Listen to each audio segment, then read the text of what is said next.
महोबा के व्यापारी इंद्रकांत की इलाज के दौरान मौत हो गई। कानपुर में इलाज के दौरान हुई मौत। कुछ दिन पहले अज्ञात लोगों ने मारी थी गोली। वीडियो वायरल होने के चंद घंटे बाद ही हमला हो गया। परिवार ने तत्कालीन एसपी मणिलाल पर आरोप लगाए हैं। तत्कालीन एसपी के कहने पर पुलिस वालों ने की हत्या, ये परिजन कह रहे हैं। परिजनों ने भी अपनी जान को अब पुलिस वालों से खतरा बताया है। इंद्रकांत ने रंगदारी न दी तो उसकी हत्या हो गई, और इससे पहले इंद्रकांत ने रंगदारी न देने पर अपनी जान को खतरा बताया था। आईपीएस मणिलाल पाटीदार और सुरेश सोनी पर आरोप लगाया था। मणिलाल के खिलाफ 307 के तहत केस दर्ज हुआ है, लेकिन अभी भी इस पूरे मामले से बादल छटे नहीं हैं, क्योंकि जिन पर आरोप लगे पुलिस ने स्थिति साफ की नहीं। आखिर इंसाफ कब मिलेगा, ये सवाल अभी बरकरार है। अगर इस बीच में मेरी हत्या होती है या मुझे कोई खरोच भी आती है तो इसके पूर्ण जिम्मेदार पुलिस अधीक्षक मणिलाल पाटीदार व सुरेश सोनी होंगे, कि ये दोनों लोग पिछले 1 साल से मेरे पीछे पड़े हुए हैं और मुझे किसी तरीके से तोड़ना चाहते हैं। यहाँ पर पोस्टमार्टम के लिए बॉडी आई हुई है। पंचनामा हुआ था, पंचनामा वहाँ लिख लिया गया। यहाँ पर मजिस्ट्रेट साहब बोले कि मैं पंचनामा करूंगा। कमरे में इंस्पेक्टर साहब चले गए, मजिस्ट्रेट साहब चले गए। अब कमरे में क्या लिख लिया, कागज दे के जाने लगे। न बॉडी खोली गई, न कोई बात हुई। अरे हमको दिखाइए तो कम से कम आपने क्या राय दी है अपनी। हमारी राय लिखी हुई है, आप दिखाइए क्या राय लिख के दिया आपने, क्या नहीं। मजिस्ट्रेट साहब कुछ बोले ही नहीं। बोले पहले तो कह रहे थे बाहर जाइए आप।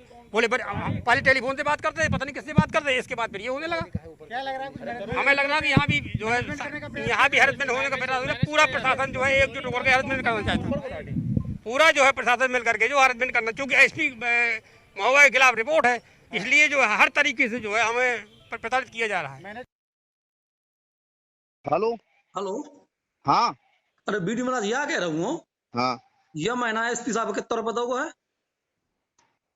5 लाख। हाँ और थाने एसओ साहब का जितना जाते 1 लाख जात तू हाँ एक दोगे है? हाँ और पहले कितना जात तो एसपी साहब के हैं? 6 जात तो पहले। हाँ ये बार एक कम हो गया। हाँ ठीक ठीक। महोबा से खबर। व्यापारी की मौत के बाद परिजनों का हंगामा। 8 सितंबर को व्यापारी को बदमाशों ने गोली मारी थी। इलाज के दौरान व्यापारी ने दम तोड़ दिया। परिजनों और ग्रामीणों ने सड़क पर उतरकर बवाल काटा है। कबरई थाने का घेराव कर पुलिस मुर्दाबाद के नारे लगाए। आरोपियों पर कार्रवाई की मांग को लेकर प्रदर्शन किया है। ग्रामीणों ने और परिजनों ने, मृतक के परिजनों की एएसपी से तीखी नोकझोंक तक हुई है। परिजनों ने एएसपी पर लगाया अभद्र व्यवहार करने का आरोप। पुलिस की कार्यशैली पर महोबा में एक बार फिर से सवाल उठ रहे हैं।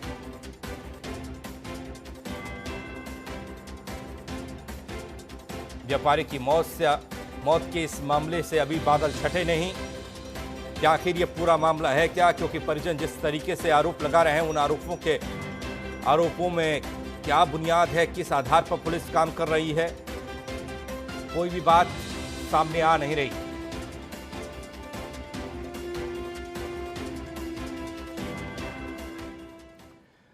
हमारे सहयोगी पंकज जुड़ रहे हैं महोबा से हमारे साथ, और गगन मिश्रा लखनऊ से जुड़ रहे हैं। सबसे पहले पंकज के पास हम महोबा चलते हैं, इस पूरे मामले का अपडेट लेते हैं। पंकज, जिस तरीके से हो हल्ला, परिजनों का हंगामा, अब सियासी रुख ने भी इस मामले निकल लिया है, लेकिन क्या कुछ अपडेट आपके पास है? व्यापारी इंद्रकांत को कब इंसाफ मिलेगा? इंसाफ मिलेगा फिर या फिर नहीं? क्योंकि जिस तरीके से परिजन आरोप लगा रहे हैं, उन आरोपों में कितना दम है और किस बुनियाद पर वो आरोप लग रहे हैं? जी बिल्कुल, देखिए मैं आपको बता दूं कि कबरई कांड दिन पर दिन गर्माता जा रहा है। आज परिजनों ने जमकर कोतवाली के बाद हंगामा भी किया। परिजनों की मांग है कि जल्द एसपी की गिरफ्तारी हो और जो भी दोषी लोग हैं उन पर सख्त कार्रवाई हो और उन्हें जेल भेजा जाए। जिसके बाद परिजनों जो है उनके 2 सदस्यीय टीम, जो 2 लोग थे, उनको एडीजे और आईजी ने अपने पास बुलाकर उनसे बातचीत की और उनसे समझा और उनका हालचाल जाना कि क्या आखिर उनकी बात थी। अब एडीजे जो सुबह से लगभग 2 दिन से 48 घंटे से महोबा में क्रूज किए हुए हैं और वो लगातार इस बात की पड़ताल कर रहे हैं कि आखिर इस बात को लेकर क्या विवाद हुआ था और आखिर इस मामले के पीछे कितने लोग दोषी हैं, वो कोई दोषी बच ना पाए। इसको लेकर 48 घंटे से लगातार जो एडीजी जोन है प्रयागराज हैं और आईजी बांदा है, वो लगातार इस मामले पर पूरा मंथन कर रहे हैं और मंथन के बाद रिजल्ट देने की बात कह रहे हैं। चूंकि पीसी की भी बात आई है कि कुछ देर में इस बात का खुलासा किया जाएगा कि इसके पीछे कौन लोग थे जिन्होंने इस हत्या को अंजाम दिया है इस पूरे मामले पर। जी बने रहिए हमारे साथ आप, क्योंकि 48 घंटे हो गए और पुलिस वाले ही यहाँ आरोपी हैं, पुलिस वालों पर ही आरोप लग रहे हैं परिजनों के, और ये जानना बेहद जरूरी है। और वही जांच पुलिस कर रही है जो 48 घंटे से टीम बनाकर जांच पड़ताल चल रही है, उसमें क्या है। गगन मिश्रा लखनऊ से हमारे सहयोगी जुड़े हुए हैं। गगन, लखनऊ तक ये बात अब पहुंच गई है और इस पर अब सियासी रुख भी हम देख पा रहे हैं। कांग्रेस के प्रदेश अध्यक्ष और कांग्रेस विधायक दल की नेता को रोका गया है महुआ जाने से। किस तरीके से हलचल है और क्या लग रहा है?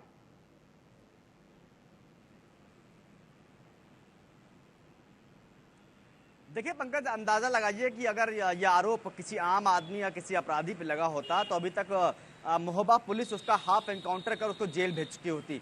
लेकिन ये आरोप लगा है एक आईपीएस अधिकारी, वो भी उसी जिले का एसपी रह चुका है, उस पर आरोप लगता है हत्या करने का। उसके बाद अब क्योंकि इंद्रकांत त्रिपाठी की मौत हो चुकी है तो अब 302 की भी धाराएं बढ़ाना बिल्कुल लाजमी है और बढ़ेगी भी। लेकिन आईपीएस अधिकारी मणिलाल पाटीदार की गिरफ्तारी कब होगी?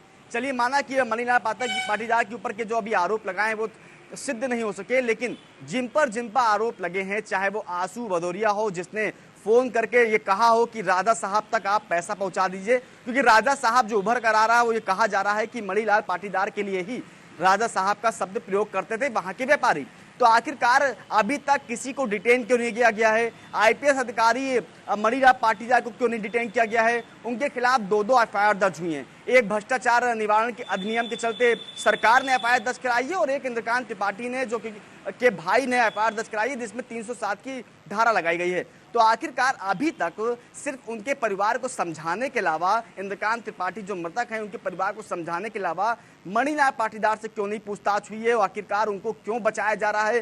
क्यों उनके अधिकारी उनसे पूछताछ नहीं कर रहे हैं? क्या चाहे जो बात निकल कर आए, वो मणिलाल पाटीदार क्या कहते हैं कि उन्होंने उस पर गोली चलवाई कि नहीं चलवाई, लेकिन जो टाइमिंग है उसको ध्यान में रखते हुए प्रेम प्रकाश जो एडीजी जोन है, जो खुद पूरे मामले को लीड कर रहे हैं, तो आखिरकार क्यों आईपीएस अधिकारी मणिलाल पाटीदार से पूछताछ नहीं हो रही है? गिरफ्तारी क्यों नहीं हो रही है? बड़े सवाल हैं और बड़े झोल हैं इसमें। आप बने रहिए गगन हमारे साथ। महुआ में एक व्यापारी जिसका नाम इंद्रकांत, वो व्यापारी अब इस दुनिया में नहीं है।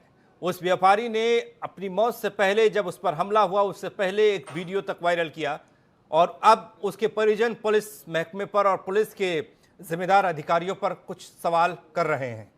और ऐसे में उन अधिकारियों पर, उस आईपीएस अधिकारी पर एफआईआर भी दर्ज हुई है, मुकदमा दर्ज हुआ है, लेकिन अभी तक पुलिस इस पूरे मामले से पर्दा उठाने में नाकामयाब रही है। महुआ से हमारे सहयोगी पंकज हमारे साथ जुड़े हुए हैं, लखनऊ से गगन जुड़े हुए हैं। पंकज, आपके पास आ रहे हैं। तमाम बातें गगन ने बताई, जो बातें लखनऊ वालों को पता है, लखनऊ तक पहुंच चुकी हैं और तमाम खेल समझ में आ रहा है। ऐसे में क्या महुआ पुलिस कर रही है, क्या कह रही है, क्यों आखिर इस आईपीएस अधिकारी को बचाया जा रहा है, कौन बचा रहा है?